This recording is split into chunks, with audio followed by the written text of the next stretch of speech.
Hofsós þekkt fyrir fallegt útsýni, glæsilega Stuðlabergsströndina og núna státar bærinn af ferskri viðbót í veitingasölu.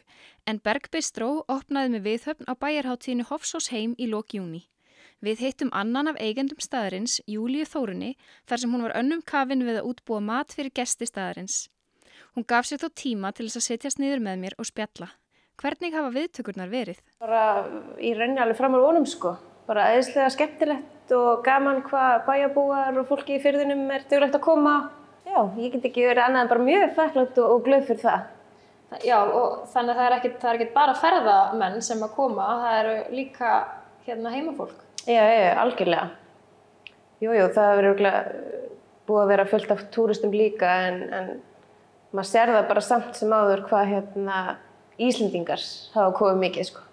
Berg Bistró til húsa í gamla pósthúsinu á Hofsósi. Þegar starfsemi póstsins lagðist af var húsið notað sem sumarbústaður, en Júlía hafði alltaf haft augastað á því. Ég hef búin að horfa svolítið á þetta hús og langaði svolítið í þetta hús en þú veist, vissi ekkert, þekkti ekki mannin sem átti þetta og ekki neitt.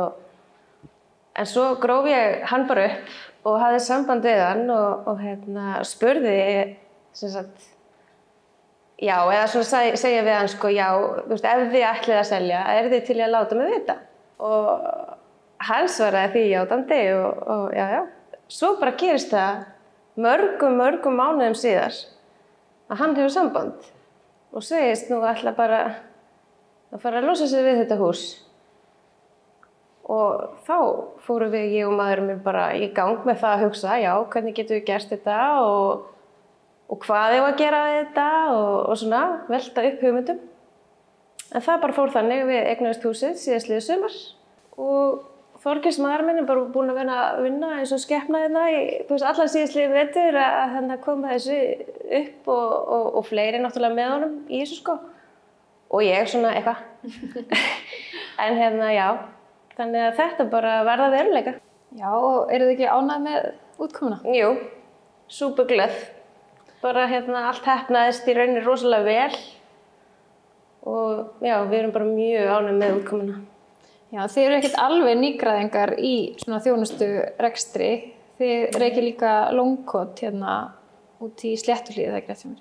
Jú, Longkot náttúrulega búin að vera starfrækt í mörg ár og við höfum reykið það síðastliðin ár, gistingu og veitingastað. En svona að við búum hér í Hofsós, þá fannst okkur þetta að vera svolítið svona kjörið. Að opna hér nýjan stað. Já, þetta ekki beint stórt bæjarfélag, Hofsós. Nei. En þú veist, þið voru ekki trættuð að opna veitingastað á svona litlum stað? Jú. En svo bara, þú veist, mann langar að gera, mann langar til að taka þátt í samfélaginu og byggja þetta svæði upp. Mann langar að búa hérna. Þar af leiðandi verður maður að hafa eitthvað að starfa. Og þetta var bara að fara eitthvað að hrökkva eða stökkva, þú veist, það bara þannig. Hvaðan kemur nafnið, Berg Bistró?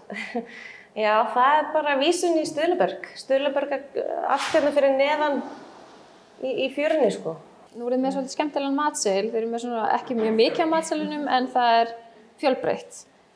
Hvernig völduð þið matseðilinn? Ég bara hugsa þetta þannig að vera ekki með of mikið en hafa svona eitthvað sem að gæti höfða til flestra. Og þar meðal er til dæmis Skjaldborgarinn. Það er smá vísun í hús rétt hjá okkur sem heitir Skjaldborg.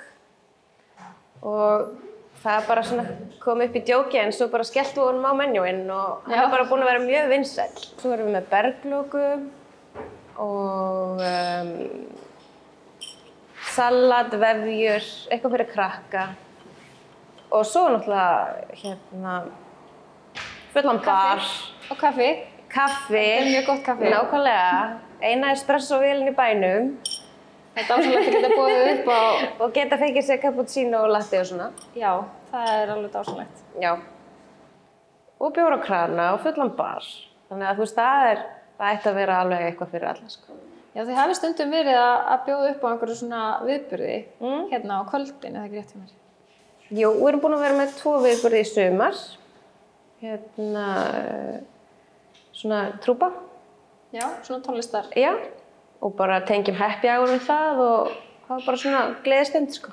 Og það vel sótt? Já, það var bara mjög vel sótt í bæði skiptin. Og mikil gleði? Mikil gleði, já, algjörlega. Og hvað svona skemmtilegast við að vera veitingahúsrekandi? Það bara að fá feedback inn í eldhús, á netinu, bara frá fólki persónulega, bara hvað það glatt og ánægt, skemmtilegt að fá að heyra það að nýr staður á þessu í Hofsós sé bara, þú veist, orðið svona góð viðbót og fólk bara mjög svona, já, gott hjá ykkur. Já. Og það svo gott að fá svoleiðis. Þá einhvern veginn finnum maður að já, þetta var alveg bara pottþétt rétt ákvörðun.